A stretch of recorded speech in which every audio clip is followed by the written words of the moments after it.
Ella Langley. Ella, good to see you. Thanks for coming in. Thanks for having me. So, personal story. The song just went number one for you, which is awesome. Weren't for the Wind. And song's amazing. And you wrote the song with Joy Beth Taylor and Johnny Clausen. Mm-hmm. Johnny Clausen was my waiter forever. I know that. Crazy. And he was really good. And so when I was touring doing stand-up, I brought him up to perform. Mm-hmm. And so you wrote this with him. How do you guys know each other? This is awesome. It's like watching all my kids grow up. So me and Johnny met actually in Key West 2 years ago. And yeah, we're actually in a relationship for a little bit. Really? Yeah. Oh. For a little bit. I have no idea what's happening. We were, and now we're not, but we're still really good friends. We're not now, but we're still really good friends. And How about that? we wrote this song. Me, him, and Joy Beth wrote it. And yeah, congratulations. But yeah, we were together whenever you were doing all that stuff with him, and it was cool to watch. You I had no idea. him in that way. I literally didn't lure you into no. I didn't know that. Oh, look at you guys. And does this feel different because it's just you on the song? Well, yeah. Like it's your number one. It's just you. Like if anyone's like, "Wow, it was a duet." Like now that it's you, do you feel like more confident? I mean, I think it's just a different thing. You know, I mean, whenever, the whole "You Look Like You Love Me," I would think was an anomaly in itself. So this song feels a little more like, yeah, if you can do it again, once is all right, but if you can do it again, especially second one being by yourself, it feels a little more, validating. What instrument did you learn first as a kid? Guitar? No, piano. I started taking piano lessons young, really young, and I was so young, I was like trying to learn it by ear, and the teacher was getting aggravated with me, so they told me I was too young. And then I never went back, and that's like one of the biggest regrets in my life. That you didn't stick with piano? Mm-hmm. Did your parents put you in piano? My grandma did. And was she a piano player? My grandpa was, but my grandma grew up singing in church, so just always thought it was really important to learn, and still literally one of the biggest regrets. I can only play a little bit by ear, but guitar, so really the first one I learned is guitar. At what age did you get your first guitar? I started playing my grandpa's right after he passed away. I was like 14, 13, 14 maybe, yeah. When did it become, hey, I think I'm going to do music in some way? What age? My whole life. Oh, so you always knew. Always. Were you a kid singer, like in church? Yeah. Sang everywhere all the time. I had a cousin that worked at the dentist that made me get up and sing after my appointments. I just always wanted to do it. I always had a passion for it. What was kind of the trigger that moved you to Nashville? Was it when I turned this age, or was there something in your life that just, it's like, I have to do it now? I was going to school at Auburn, and I was playing right out of high school. I found a band, and or I was just playing acoustic bars anywhere that would let me in, covers 4 hours. I mean, literally all over Alabama. Started moving to Florida and Georgia, and I felt like I kind of reached a point where I was playing the cover gig scene so much that, all right, I'm getting my chops in playing live, but I want to learn how to write songs. So 2 years into going to school at Auburn, I dropped out and moved here and lived with 3 guys, just me. And my dad loved that. How did you meet these roommates? Through music, all of them. 2 of them were artists, and the other one was managing one of the artists. And yeah, we just all moved from Alabama. I lived in a house. It was like a frat house for the first 2 years I lived here. And what did you do to make money that first year? Did you have odd jobs as well? No, this is the only job I've ever had. I've only done this to make money. I did work at this weird trampoline park once in high school. What was your job there? Just I don't know, getting yelled at by people. I'm pretty sure. But yeah, no, this is the only way I've ever paid my bills. What cover do you think you've played the most in your life? Here for the Party, Gretchen Wilson. I've been playing that song since I was 18 years old. Did you do the thing here on Broadway? Mm-mm. Did you just play covers? I think I only did that once and I filled in for somebody. But it's a different thing. Broadway here is a much different thing than covers anywhere else. I don't know why. It's just, I think because it's so saturated with so many people doing it down here that the base pay is a little lower. And so I would just kind of, and I was doing it also to try to like, I don't know, figure out how to book different gigs and how to do that outside of just Nashville. So I would wake up every Monday and then just Facebook message places. And I mean, the amount of DMs or emails I've gotten back over the years where it's like, yes, we would love to have you come play here. And I sent it in like 2017 or something. It's like, yeah. So you go out as an artist and you're making money just, what did you say, 2019? Is that when you moved here, you said? Yeah. 2019? 2019. So are you playing originals? Are you like how are you playing music at first? Like what do you do? Oh, covers, and then some originals, and then slowly it's like kind of changes. You know, whenever my first tour like as an artist was with Randy Houser, and I think I was playing. I had to get a lot of originals for that, but I think I was still playing a lot more covers just because, you know, people are like, what are these songs? And I had one song out, so I'm trying to entertain, but also push myself as an artist. So it's like I started out with mostly covers and then kind of over time would add in originals as I got them. Does the last couple of years feel crazy, or have you been so in it that it doesn't feel that crazy because it's just every day now? Both, I think. It feels insane all the time. It's like, I was thinking about it over here. I was listening to, what's the Carrie and Miranda song? Before my... The good girl gone bad. What was that? Is that the one where they're like... Yeah. Some girls doing bad stuff. I can't... Something bad. That's it. Something bad. Something Yeah, bad. thank you. Yeah. I was listening to that, and I was thinking, like, there was this little radio outside the pool that I always went to as a kid, and I just remember listening, and always on country there, and I was like, wow, like, I'm, like, getting to be the next generation of what I was watching women do at this time, and so it feels surreal constantly to, like, sometimes I'll think about stuff like that and be like, whoa, I'm actually, like, I'm kind of doing something now. Like, this is actually happening. And then also it's my head's so down that I'm still so focused. I feel like I'm just getting started that I don't know if I am always, like, I get surprised a lot, I guess. There's still, like, I'm playing headline shows. So I'm like, I hope people show up, you know, and then I walk out there and it's been slammed every time. So it's just, it's surreal. I feel like the nuance of an artist is paid attention to so much now, meaning a live show, even 3 to 5 years ago, you just go on stage and kill it and people would record it. But now they're zooming in on every little thing every artist does. And that can be used strategically or it can be accidental where people can read things in. Do you feel that now that you can't do anything without it being documented and shown because they're looking for anything that you do? Yeah. Yes. Even if you have like a stank face. Yeah. People are going to be like, well, she's just not...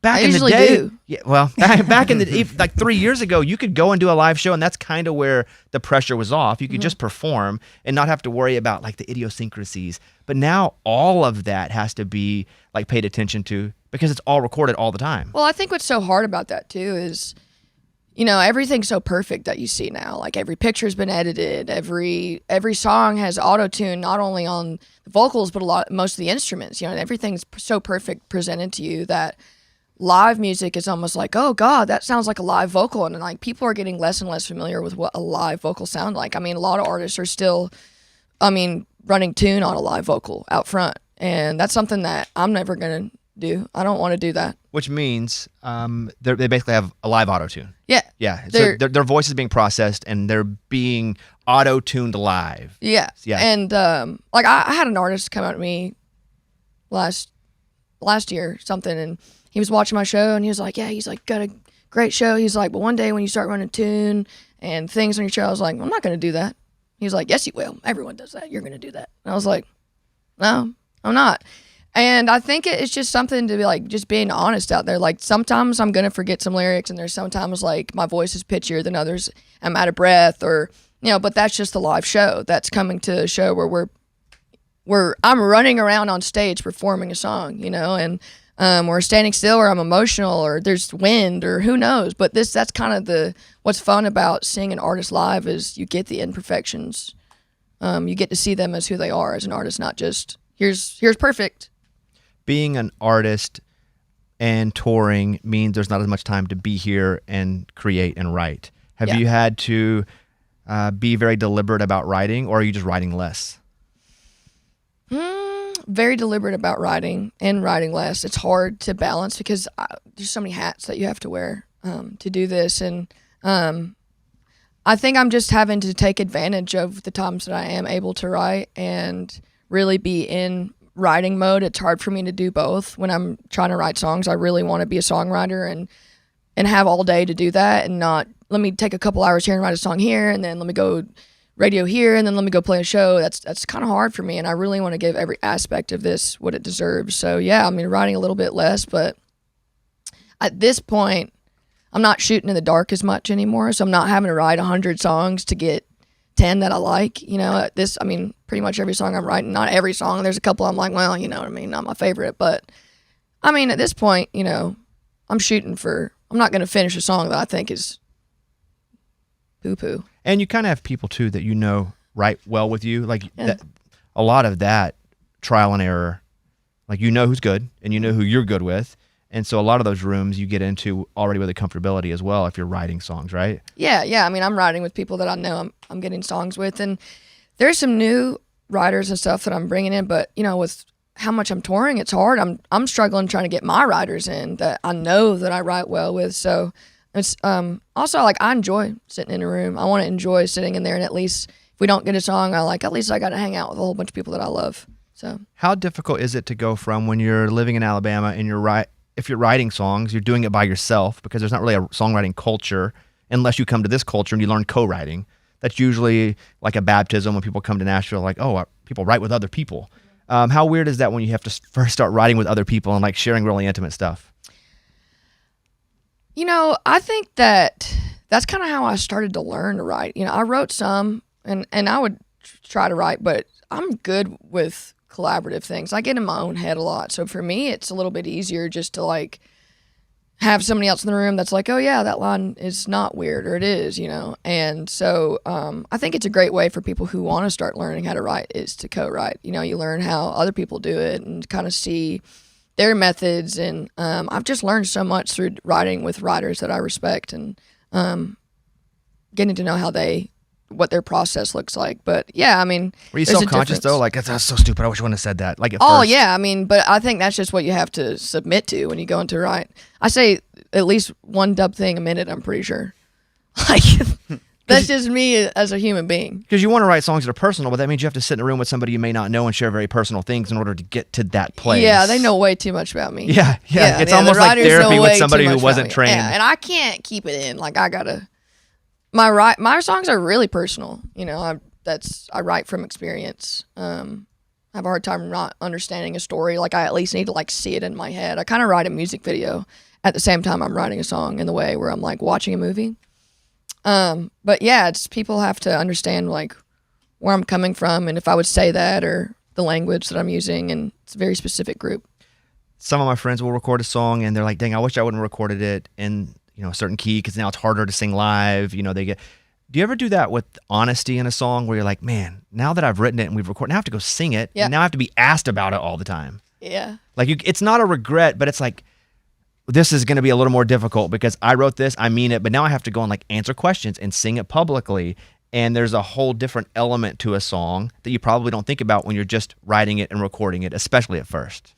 Yeah, because writing for me is more of a therapeutic thing. When I'm in the room, I'm not thinking necessarily about how I'm going to release a song, or I'm just kind of writing the best song of the day at that point and trying to write to the best way we can write that title, the way we're writing the song. And honesty for me is, like I said, how I'm going to do it. And so, yeah, after we get done with the song, I'm like, dang, that kind of hits close to home. Or some songs will kind of hit close to home, and then something happens later on where I relate to it so much more after I wrote it. Like, that's happened a lot to me where I'm like, this song is good, and I'm afraid that I'm going to relate to it at some point. And I always do by the time I put it out. I'm like, oh. Like manifests. It manifests somehow for me. And I've talked to some other artists that say the same thing.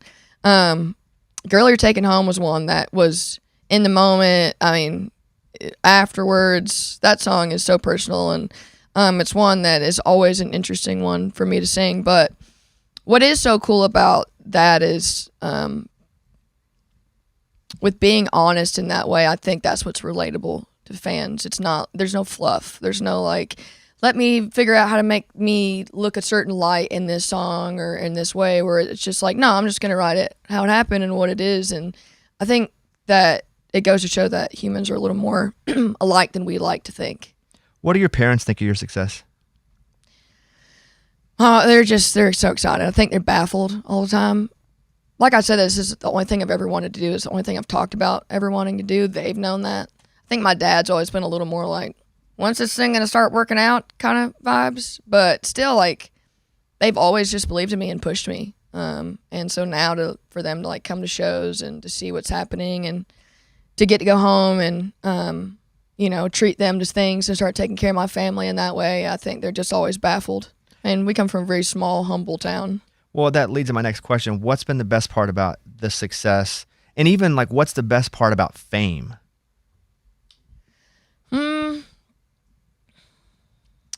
I don't know the best part about fame yet. I think I'm still figuring that out. I think what's cool is to have a voice. And so the things that I care about and do want to talk about, at least have an audience to listen, and then also the same thing with releasing music, if people are there listening, and but also getting to take care of my friends and family in that way. And best part about fame when I got a bit of it doing TV was all the free clothes. It was the best yeah, part. it's funny how when you start making a little money, people give you get things free for stuff. free. Yeah, because and then I was you're broke like forever. so poor, and your Yep. people are like, nah. Yeah, You're when I gonna was need at broke, least nobody 10,000 gave more me followers. crap. Whenever I had money and started to do well, I was like, have all these brand name clothes and keep them. Yeah. So I just gave them to all my friends. I mean, Eddie wears all this stuff all the time. Yeah. awesome. That to me was like my favorite part about having success was I bought my mom a trailer and 2 acres of land, and then I got free clothes. Yeah. Yeah, my dad, he's just so excited about all the little things. He's starting to dream about stuff now, and he's like, what about this tractor?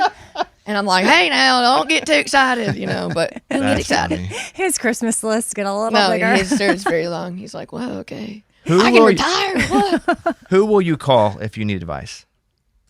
Depends on the situation. What if it's about the next direction of the next album? An artist, who would you call? Miranda Lambert. And why Miranda? Because she has a pretty good insight on what this next record is. I mean, come on. It's Miranda Lambert. What she's done with her career, kept it going, continuously keeps it going. The songs are always there. Every one of her records, hit after hit after hit. I mean, proof is in the pudding, really. And even when she did more of an independent thing, and it wasn't like a traditional radio hits, like the songs were next level good. Yeah, and I think she's just always done what she's wanted to Yeah, do. yeah. I think that, you said that better than I she's did. unapologetically herself, and she just does what in her gut is the right thing to do. She does right by people, and that's all I'm trying to do. It's just, at the end of the day, even if the decision that I made didn't go the way that I wanted to, at least I did it in the way that I thought was right, It's been cool too to see kind of your influence, because we had Caitlin Butts in, and I love her. she's awesome. And a lot of people were introduced to her from your TikTok, but now you have the ability to shine lights on people. Yeah, that's another cool part about fame. That is, I will say that. Yeah. That's been really cool. Being able to see people that move you and get your audience to pay attention to them. Yeah. Yeah, that's super cool. Yeah, she's awesome. No, there's so many girls that. And she shouted you out too when she was in here. She was like, if it wasn't for Ella, I like, watched that. Yeah, Yeah. she will, and she texted me that, and I said, "You're the one that wrote the song. That's your song. All I did was one video. It has nothing to do. I mean, it was because of the whole other thing. But obviously that song is like, it's great, and she's great, and that's why that moment happened. Yeah. But it is really cool to be able to bring these women on tour with me and give other people the opportunity that I've been given and continue to get given. Amy, anything for Ella? Yeah, I want to circle back to something you said just for clarity on. So you said you used to Facebook message or email like all these bars back in the day, like, oh, I'll come play there. Were you saying that emails you sent or DMs you sent back in 2017, like now that you've had success, they're finally replying to you now? I don't try to go in my DMs now. Yeah. I try to stay out there as much as I can. But mainly like a couple years ago. But yeah, probably. I mean, if I went in there to look at some of the emails now, maybe. Yeah, okay. I thought that's what you're saying, that like you heard from some of them. It's like, oh, that's interesting. They're like, oh my gosh, this Ella Langley girl that reached out to us years ago. Well, over the years, like back when I was living in Alabama, when I would send those messages, and then when I moved here, like when I started to tour and like a little bit started to happen, they finally were like, hey, you want to come play this bar? And then I'm at like, year 2, yes, actually I do. When you're at Auburn, like your parents, were they okay with you leaving college halfway through? They didn't have much of a choice. They should know that with me.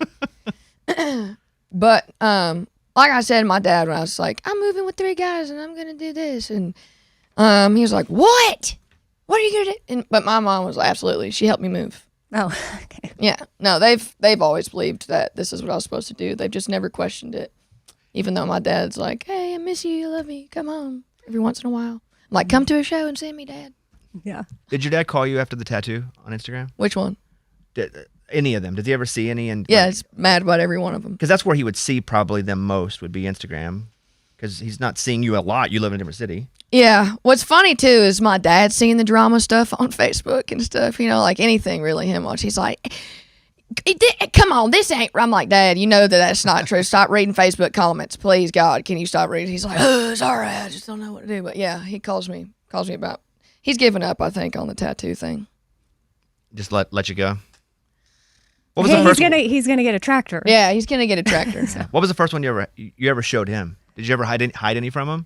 No, I'm not a good liar. I'm a terrible liar. And I knew that he was going to find it anyways. The first one was this little treble clef. Yeah. I couldn't even read music, so I had to look up what this was when I got it. But I was like, music, I'll get that. And I think I got it 3 months out of high school. And I went home for Thanksgiving, and me and my dad were having a great day. We went to church. I was wearing a long sleeve. I remember it was kind of cold outside, and he took me. We were riding down this dirt road. He was showing me where my grandparents used to live, something, one of those kind of days. And it slipped down, and he saw it, and that was bad. I just started laughing. I didn't know what to do. I thought maybe at 18 years old he was going to give me a whooping. Did they call you Ella as a kid? Yeah. Was Ella always your name? Because I'm assuming that's short for something. Elizabeth. Got it. But it was always Ella. Yep. That's awesome. Well, final question. I don't even need a real answer here, but when you say you would see the drama stuff online, what's the percentage of that was true? Just give me a number. 10. At the very least. I mean, at the very most. I mean, I think that... A lot of fan fiction? Yeah, I mean, yeah. I mean, I think the people get more worked up than we do. I agree. Yeah, I agree. All right. Ella, congratulations on the number one, second one. Thank you. Yeah, I hope you're super proud of it. You're still out with Morgan. You doing shows with Morgan still a few? Mm-hmm. That's a pretty significant way to go. Hello. You're doing your own headlining stuff now as well, but that's a pretty cool introduction to a lot of people, Very right? cool. Yeah. We were first of 4 last year, first of 3 this year. And his band is so cool. My band and his band are kind of friends, and they've been so cool to us and him, and he's been really nice and giving some great advice on some of this stuff. So yeah. Well, you guys follow Ella at Ella Langley Music. Congratulations. And what's have you next singled it yet? I know you put out the song with Hardy, but have you guys next singled it yet? Said what it is? Is that the next single? Yet. Okay. I don't even care if you say it now. I just wondered if I missed something. No, we haven't said it yet. All right. Ella, good to see you. Thank you. Amy, anything else? No. I just want her whole outfit. Me too. Me too, Amy. Yes. I wish we could come up with that. You may have this, when you see people, you just kind of want to, wish you could just double tap them and then everything just shoot Miley to your phone. Cyrus's closet, Hannah Montana's closet. Yes. Is that a thing? Is that a thing? Yeah, it's a thing. Mm-hmm. Yeah. Or you just tap it and then all this, or if I walk by you, I can just scan you with my phone and then. You actually can. I think that you can do that on Google Images, actually. Oh, you can? Yeah. Okay, I'll take your picture before you go. All right, there she is. Ella Langley, everybody. Thank you, Ella. Thank you for having me.